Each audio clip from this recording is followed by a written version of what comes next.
Exposing the secret behind Assam's cultural unity.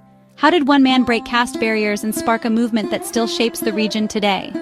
Let's uncover the magic of Srimanta Sankardev. Born in 1449 in Alipurduar, Assam, Srimanta Sankardev entered a world divided by caste and confusion. But instead of following the crowd, he asked, "Why can't faith bring us together, instead of pulling us apart?"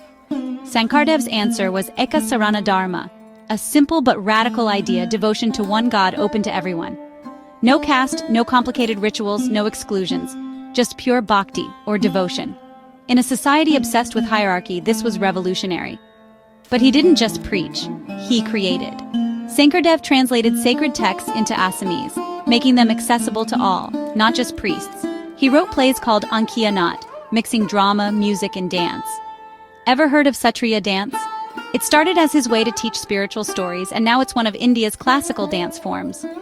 His Satras, spiritual and cultural hubs, became places where anyone could learn, perform, and belong. Through literature, music, and theater, Sankardev stitched together a new Assamese identity, one that still pulses through the state's festivals and everyday life.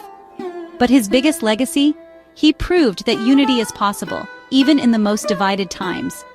Today, students across Assam and beyond draw inspiration from his life, reminding us that it just takes one person with vision and courage to spark real change. So next time someone talks about Assam's vibrant culture, remember the rebel saint who started it all? Sankardev didn't just change history, he made it sing.